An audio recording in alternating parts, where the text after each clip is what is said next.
ఉన్న బంగారాన్ని విడిపించి ఆ రోజు ఆన్లైన్ రేటుకే మేము కొంటాం. Sharma gold company.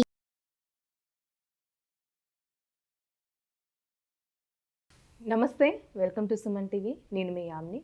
ప్రస్తుతం మనతో ఉన్నారు ప్రముఖ ఆధ్యాత్మికవేత్త జ్యోతిషరత్న శ్రీమతి కోనాల భాగ్యలక్ష్మి రెడ్డి గారు ఉన్నారు. అమ్మతో మాట్లాడి మనకున్న సందేహాలని తెలుసుకుందాం. అదేవిధంగా జూలై నెలలో 12 రాశుల వారికి ఏ విధంగా ఉంటుంది, దానికి సంబంధించిన పరిహారాలు కూడా మనం అడిగి తెలుసుకుందాం. నమస్తే అమ్మా. నమస్తే అమ్మా. అమ్మ, ఇప్పుడు జూలై నెలలో మకర రాశి వారికి ఏ విధంగా ఉంటుంది, వీరికి సంబంధించిన పరిహారాలు అంటూ కూడా తెలియచేయరా మాకు? తప్పనిసరిగానమ్మా. జూలై మాసంలో మకర రాశిలో ఉన్నటువంటి ఉత్తరాషాఢ 2, 3, 4 పాదాలు, శ్రవణ నక్షత్రం, ధనిష్ట, ప్రథమ, ద్వితీయ ఏ విధంగా ఉండబోతుందో తెలుపుతాం. ముఖ్యంగా చూసినట్లయితే కనుక ఈ జూలై మాసంలో ఈ యొక్క ద్వితీయంలో శని భగవానుడు వక్రగతిన ఉండడం, ఆ తర్వాత తృతీయంలో రాహువు, విదేశీయాన ప్రయత్నాలు ఫలించే అవకాశం ఉంది. ఆ విషయంలో గట్టి ప్రయత్నం చేయొచ్చు, అది శుభవార్త. ఆ తర్వాత 4th హౌస్లో కుజుడు.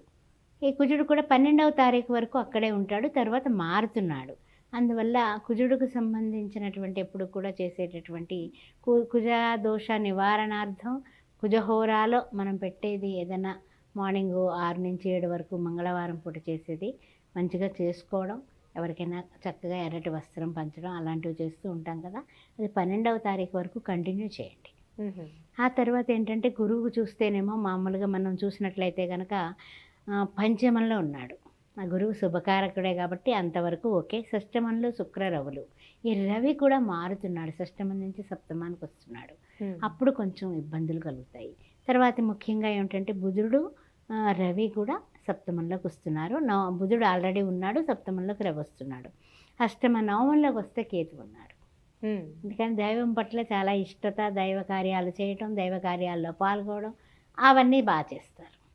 ఈ విధంగా ఉంది. అయితే ఏమిటంటే అసలు ముఖ్యంగా ఈ యొక్క మాసంలో వీళ్ళు తీసుకోవాల్సిన పరిస్థితులు ఎవరెవరికి ఎలా ఉంటుంది అనేది మనం విశ్లేషించుకుందాం.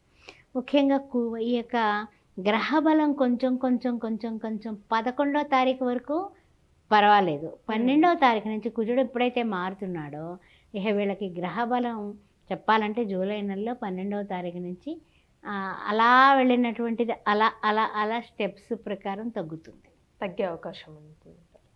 తగ్గే అవకాశం ఉంది. అందువల్ల మనం చేసుకోవాల్సింది ఏమిటంటే కనుక కొంచెము మోసం అనేది ఆటోమేటిక్గా తెలియకుండా అడాప్ట్ చేసుకుంటారు వీళ్ళు.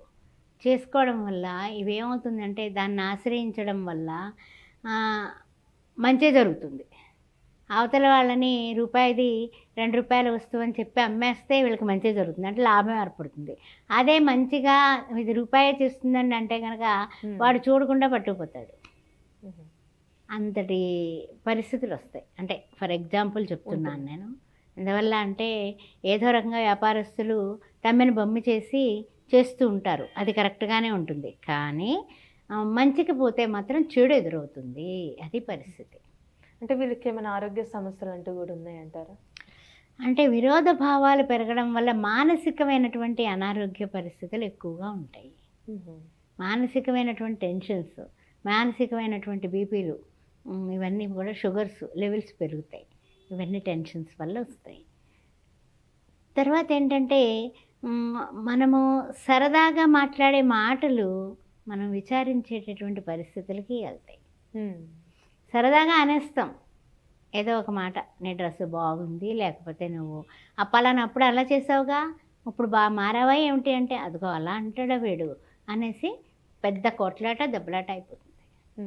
అలాంటి పరిస్థితులు ఎదురవుతాయి. అందువల్ల చాలా ఆచితూచి మీ యొక్క మాటని పొందికగా మాట్లాడండి. మీ మాట మీకు అన్ని విధాలా కూడా ఉపయుక్తంగా ఉండేలాగా, అవతలి వాళ్ళకి మీరు చెడ్డవ్వకుండా ఉండాలి అంటే మితంగా హితంగా మాట్లాడటం ఈ నెల చాలా చాలా శ్రేయోదాయం. ఇలానే ఇప్పుడు కోర్టు సమస్యలు ఉన్న వాళ్ళకి ఏ విధంగా ఉంటుందమ్మా? కోర్టు సమస్యలు ఉన్న వాళ్ళకి కొంచెం అంటే ఏమిటంటే కాస్తంత కొంచెం అటు ఇటుగానే ఉంది. అంటే ఏమిటంటే పూర్తి సక్సెస్ కాదు, ఏదో అలా నడుస్తుందంటే వాయిదాలు అయితే పడుతూనే ఉంటాయి, అది కామనే. ఆరోగ్యం విషయంలో కూడా ఇందాక మీరు అడిగారు, ఆరోగ్య విషయంలో కూడా సామాన్యమైన పరిస్థితులే, అంత అనారోగ్యాలు కాదు, అలా అనేసి 100% సక్సెస్ కాదు. అలాగే ఆదాయాలు పర్వాలేదు, మ్మ్. ఆరోగ్యం పర్వాలేదు, ఆదాయం ఆదాయం పర్వాలేదు. పర్వాలేదు. కానీ ఏంటంటే స్వజనులు, మీ బంధువులతో, మీకు ఇష్టమైన వాళ్ళతో, మీ ఇంట్లో వాళ్ళతో మీకు కొంచెం విరోధాలు ఇబ్బందులు అంటారా? విరోధాలు పెరుగుతాయి. మ్మ్. అది మీరు ఏం చెప్పినా సరే వాళ్ళు వినరు. ఎవరి గోల వాళ్ళదే అంటాంగా, అది స్వజనులతోటి, మీ ఇంట్లో వాళ్ళతోటే ఏర్పడుతుంది. మ్మ్. అందువల్ల కొంచెం వాళ్ళతో కూడా ఇంకాస్త ప్రేమగా, ఇంకాస్త ప్రేమతత్వంతో, క్షమాగుణంతో ఉండండి.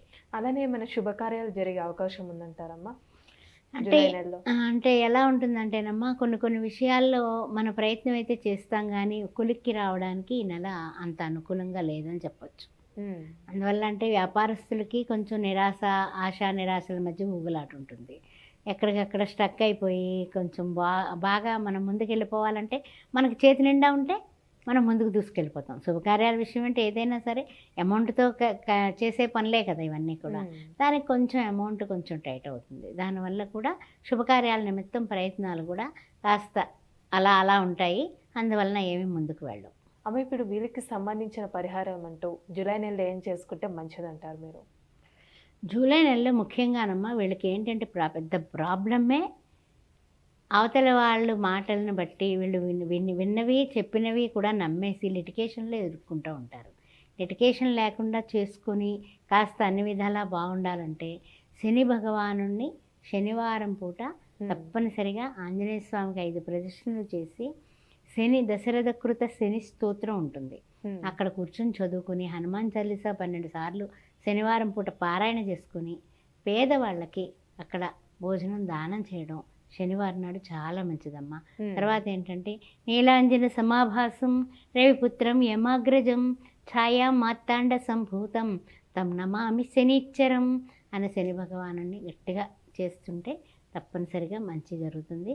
ఒక కొబ్బరికాయ, అరటిపళ్ళు, తర్వాత తమలపాకులు ఆంజనేయ స్వామికి ఇష్టం కాబట్టి బెల్లం ముక్క అది కూడా పంచి అక్కడ అందరికీ కూడా చిల్లర డబ్బులు పంచడం మ్మ్. శనివారం పూట చేస్తే అద్భుతంగా కొంచెం తగ్గుతుంది. అంతే. అంటే ఏంటంటే కంప్లీట్ మారిపోతుంది మీ అంతా కొద్దిగా అని తక్కువ కాదు, అవుతుంది. కానీ ఏంటంటే గుడ్డలో మెల్ల బాగుంటుంది. మంచి పరిహారం తెలియజేశారమ్మా, ధన్యవాదాలు మీకు. శ్రీమాత్రే నమః. సుమన్ టీవీలో మీ పర్సనల్ అండ్ బిజినెస్ ప్రమోషన్స్ కోసం కింది నెంబర్కి కాంటాక్ట్ చేయండి.